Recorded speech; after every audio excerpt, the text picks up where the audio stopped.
Assalamualaikum warahmatullahi wabarakatuh. Perkenalkan, nama saya Fitroni Rizika Catur Putra. Saya mahasiswa dari Stikes Nasional Surakarta. Saat ini saya berada di salah satu destinasi di Kota Sidoarjo, yaitu di Kawah Lumpur yang biasa kita kenal sebagai Kawah Lumpur Lapindo. Ya, tepat di belakang saya ini adalah pusat semburan dari lumpur Lapindo yang dulunya adalah bekas pengoboran dari PT Pelindo Brantas. Kawah lumpur Lapindo ini telah menyebabkan kerusakan alam sebesar 1.300 hektar luasnya dengan memakan korban 106.000 jiwa dan 85.000 rumah tenggelam oleh lumpur Lapindo. Semburan ini pertama kali terjadi pada 29 Mei 2006 silam, dan pada tahun 2010 Bapak Presiden Susilo Bambang Yudhoyono mengusulkan lokasi lumpur Lapindo sebagai objek wisata geologis dan salah satu destinasi wisata di Kota Sidoarjo. Ngapunten Pak, namanya siapa Pak? Bapak Legiman. Bapak Legiman, asli dari warga Sidoarjo yang terkena dampak langsung dari lumpur Lapindo ini. Pak, mohon maaf saya mau bertanya sedikit. Bapak, yang terdampak itu ada berapa rumah Pak? Kalau masalah dari yang terdampak awal dari desa dulu, itu ada 16 desa, 3 kecamatan. Dari yang terparah desanya ada kecamatan Polong itu 10 desa. Terus dari kecamatan Ulangin itu 3 desa. Kalau yang dari desa kecamatan Jabon itu 3 desa. Jadi total keseluruhan itu ada 16 desa. Bila mana kita ralat dari adanya rumah yang ditenggelamkan itu ada sekitar 85.000 rumah, 86.000 kakak, 160.000 jiwa.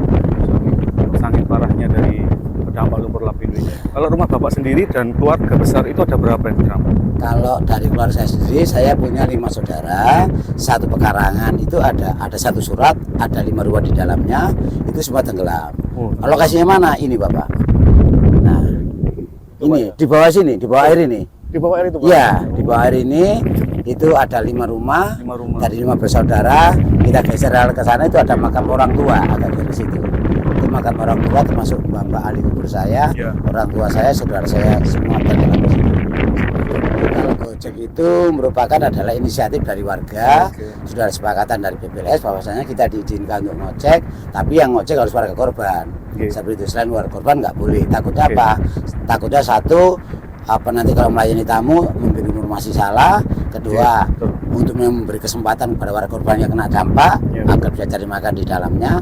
Ketiga, nanti bisa mengontrol area kawasan yang rawan atau tidaknya. Seperti itu. Kalau orang luar tidak tahu rawan tidaknya di dalam lumpur itu. Seperti itu apa. Tapi setiap hari ada ya Pak untuk wisatawan yang mau main ke lumpur-lumpur Lapindo gitu, apakah setiap hari ada gitu Pak? Kalau memang dari wisatawan ke lumpur Lapindo mah ada, cuman kan kita sendiri kan sebagai tukang ojek jual jasa. Kalau sudah dari bawah naik ke atas, dari bawah udah bayar portalan, dari atas kita tawarkan belum tentu dia ngojek. Kadang-kala terbentur dengan adanya panas, ingin tahu aja, takut ya kan. Nah intinya kalau memang tamu ada, tapi kalau masalah ngojek belum tentu kita dapatkan itu. Padahal wisatanya pasti ada itu Pak ya. Iya pasti ada. Pasti belum tentu betul.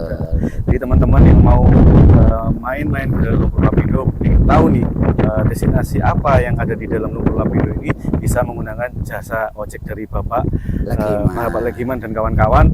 Bahwasanya lumpur Lapindo ini sangat luas, dan kalau hanya di depan saja itu masih belum terlihat jelas untuk sebesar apa nih lumpur Lapindo yang ada di sini. Itu bisa kita eksplor dengan menggunakan jasa ojek dari Bapak Legiman dan kawan-kawan. Sidoarjo tidak hanya dikenal sebagai kota lumpur Lapindo saja, namun masih banyak destinasi menarik yang wajib kita kunjungi, seperti halnya Monumen Jayandaru yang tepat berada di belakang saya ini. Monumen ini didesain dengan patung udang dan bandeng di atasnya sebagai ikon kota Sidoarjo sebagai kota penghasil udang dan bandeng.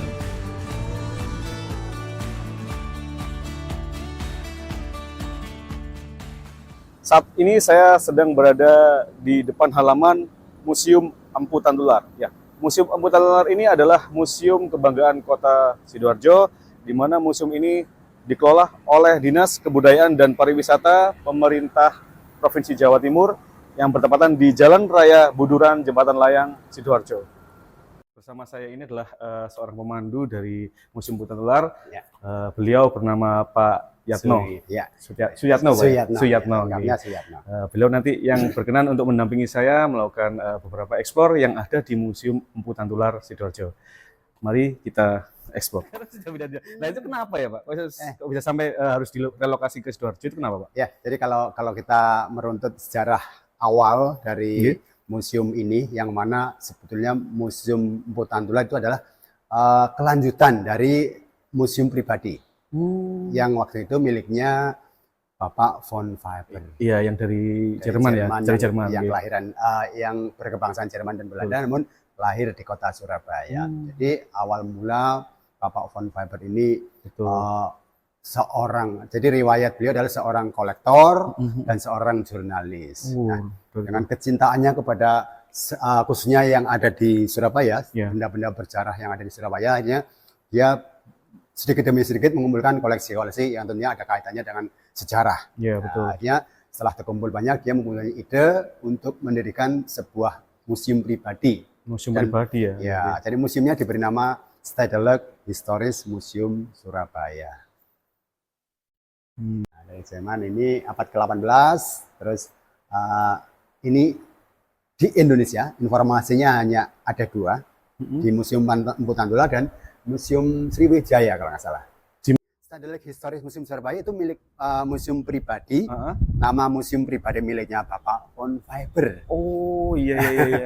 Ya, makanya ruangan ini kita abadikan, kita namakan von Faber untuk mengenang jasa beliau. Museum Emputan Tular kita bikinkan patungnya di sini. Ya, ini ya Pak. Iya benar. Jadi setengah bercanda, tapi ini beneran namanya itu. Jangan salahkan kami. Ya betul. Itu asalnya Nganjuk ya Pak? Iya, kita dapat dari Nganjuk. Jadi harapan kami untuk para pemuda, besar harapan kami, pemuda harus mencintai budayanya sendiri. Bangsa yang besar itu tidak lupa dengan budaya dan sejarahnya. Betul. Dan tentunya yang lengkap itu ada di Museum Emputan Tular. Betul. Museum sebagai jendela budaya, sebagai barometer atau apa ya? Jadi sejarah-sejarah yang ada di museum, dengan berkunjung ke museum, para pemuda bisa melihat kehidupan zaman lampau, zaman yang mungkin jauh sebelum kita lahir, bisa dipelajari dengan melihat koleksi-koleksi yang ada di Museum Emputan Tular. Bangsa yang besar, bangsa yang tidak melupakan sejarah. Ada pepatah dari Bapak Presiden pertama, jas merah, jangan melupakan sejarah. Betul. Nah, itu. Jadi tentunya anak-anak di negara maju yang sesuai dengan pengalaman yang saya temui, itu orang-orang luar negeri yang notabene dari negara-negara yang boleh kita bilang maju, itu justru museum yang dicari. Kalau pergi ke negeri orang itu yang dicari museum. Untuk apa? Ya untuk belajar sejarahnya. Dari sejarah itulah terus bisa dikembangkan informasi-informasi yang mungkin bisa berkembang sampai sekarang ini. Jadi untuk para pemuda, ayo jangan malas untuk museum dan belajar banyak tentang sejarah, dan kita bisa tahu sejarah zaman dahulu khususnya di Jawa Timur dan Indonesia. Betul sekali. Banyak sekali sejarah-sejarah dan budaya-budaya yang ada di bangsa Indonesia yang belum kita ketahui. Seperti contohnya adalah buah ini. Buah ini bernama buah Maja dan rasanya sangat pahit. Di mana buah ini menjadi asal-usul nama kerajaan Majapahit. Bagaimana kita bisa melestarikan budaya dan keragaman bangsa Indonesia dengan cara mencintai dan menghargai apa yang menjadi sejarah bangsa Indonesia. Sekian dari saya, terima kasih.